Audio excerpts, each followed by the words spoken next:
My name is Leslie McClellan, and I'm one of the deacons here at Christ Church. I'm going to tell you today about a true story demonstrating the great compassion of God. I'm a retired general surgeon, but back when I was practicing, I was asleep one night, and I wasn't on call, and I got a call from an internist that normally never sends a referral to me. So I was really surprised to get the call. And he said, I'm desperate. I have a patient in the hospital who is extremely ill and needs emergency surgery. The surgeon who's done surgery on this patient previously is nowhere to be found. And so I desperately need your help. There's no place else for me to go. There's nothing else that I can do. So, of course, I knew I had to help this person, and I had to help the patient. So I jumped up out of bed, and I started rushing off to the hospital.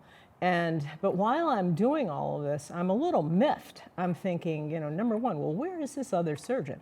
And then, more importantly, I'm concerned because I was the first female surgeon at this hospital, and at the time, the only female surgeon there. And really, there aren't that many people of color there at the hospital, so I wasn't sure how this patient was going to receive me. So I rush off to the hospital, and I run up the stairs going to the floor. And I realized when I got to the floor that the internist wasn't there in the hospital. And I thought, well, goodness, this man needs to introduce me to this patient. And I decided that I was going to run back downstairs, call him up and tell him to get himself into the hospital as well. But the nurse turned around and saw me and said, "There's Dr. McClellan." And so I knew I was stuck.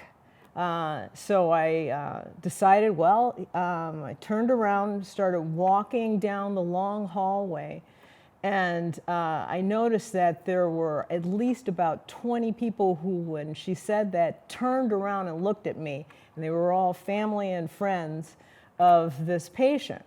And so as I'm walking, I'm concerned, I'm anticipating that, like anyone who needs emergency surgery, that they're going to be nervous, maybe angry because this other surgeon didn't show up, frightful, fearful, and I wasn't sure how they were going to welcome me.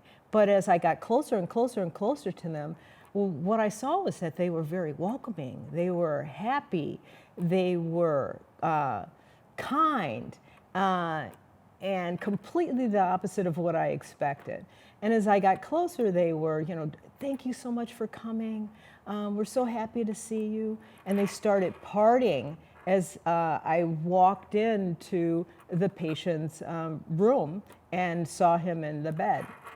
Same way, usually when patients are in a situation where they require emergency service, they look very nervous, they look concerned, they look ill.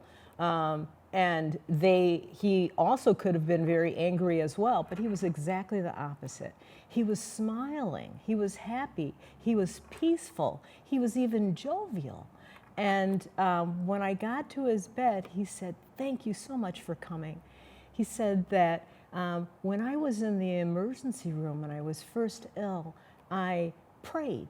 I prayed to God. I said, "God, please help me. Please save me. And what I will do is I will do everything that my wife and my 2 daughters have been trying to get me to do for years. I'll stop the smoking. I'll stop the drinking. I'll go to church. But just please save my life, and I'll devote the rest of my life to you." And then he said to me that an angel came to him and said, "God, in his great compassion, heard your prayer and has answered your prayer and has already started sending someone to help you." And so I was amazed by the great compassion of God. And needless to say, with God's help, we took him to surgery, and he did quite well. And that's my true story about God's great compassion.